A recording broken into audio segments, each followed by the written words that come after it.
বলিউড হোক অথবা টলিউড, সর্বত্রই প্রেমের বিচ্ছেদ বা বিবাহ বিচ্ছেদের কথা প্রায়শই শোনা যায়। কখনো 13 বছরের সম্পর্ক ভেঙে যাচ্ছে, কখনো আবার সংসার। টলিউডে তেমনই একটি ত্রিকোণ প্রেমের গল্প তৈরি হয়েছিল রাজ চক্রবর্তী, মিমি চক্রবর্তী এবং শুভশ্রী গাঙ্গুলির মধ্যে। সম্পর্কের এই টানাপোড়েনের মধ্যে আত্মহত্যা করতে গিয়েছিলেন শুভশ্রী। ঠিক কী ঘটেছিল? রাজ এবং মিমি যে একে অপরকে ভালোবাসতেন এ কথা সকলেরই জানা। যদিও মিমির আগে পায়েল সরকারের সঙ্গে সম্পর্কে জড়িয়েছিলেন রাজ। বোঝে না সে বোঝে না সিনেমা চলাকালীন মিমির সঙ্গে রাজের ঘনিষ্ঠতা বাড়ে, কিন্তু সেই সম্পর্কে ফাটল ধরে গ্যাংস্টার সিনেমা শুটিংয়ের সময়। শোনা যায় গ্যাংস্টার সিনেমা শুটিংয়ের জন্য তুরস্কে গিয়েছিলেন মিমি।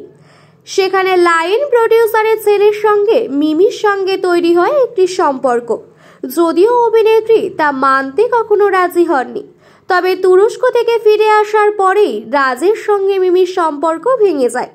মিমির সঙ্গে সম্পর্ক ভেঙে যাওয়ার পরই শুভশ্রীর সঙ্গে সম্পর্ক তৈরি হয় রাজের। সেই সময় শুভশ্রীর সঙ্গে রাজের বিয়ের কথাবার্তা পর্যন্ত এগিয়ে গিয়েছিল। বিয়ের দিনক্ষণ থেকে মেনু সবকিছুই ঠিক হয়ে গিয়েছিল, কিন্তু এর মধ্যেই হঠাৎ মিমির সঙ্গে বন্ধুত্বপূর্ণ সম্পর্ক গড়ে ওঠে রাজের। খবর চলে যায় শুভশ্রীর কানে। হবু স্বামীর সঙ্গে প্রাক্তন প্রেমিকার এই বন্ধুত্বপূর্ণ সম্পর্ক একেবারেই মেনে নিতে পারেননি শুভশ্রী। রাজ এবং মিমির এই সম্পর্কের কথা শুনে সোজা রাজের অফিসে গিয়ে তাকে প্রশ্ন করেন শুভশ্রী। রাজ রেগে গিয়ে শুভশ্রীর সঙ্গে সব সম্পর্ক ভেঙে দেওয়ার সিদ্ধান্ত নেন। পরিস্থিতি এতটাই জটিল হয়ে যায় যে শুভশ্রীর পরিবার থেকে বেশ কিছু সাংবাদিককে ফোন করা হয়েছিল রাজের আসল চেহারার সামনে নিয়ে আসার জন্য। এর মধ্যেই আবার রটে যায় মানসিক অবসাদে বিধ্বস্ত মিমি ঘুমের ওষুধ খেয়ে আত্মহত্যা করার চেষ্টা করছেন।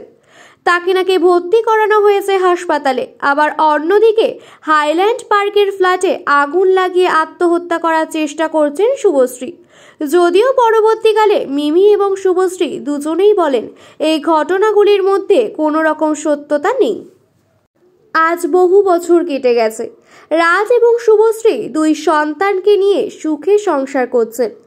অন্যদিকে শুভশ্রীর প্রথম সন্তানের জন্ম হওয়ার পর মিমির সঙ্গে শুভশ্রীর সম্পর্ক ভালো হয়ে যায়। আজ তিনজনেই নিজেদের মতো ভালো রয়েছেন। সমস্ত মনোমালিন্য দূরে সরিয়ে আজ মিমি, রাজ ও শুভশ্রী ভীষণ ভালো বন্ধু।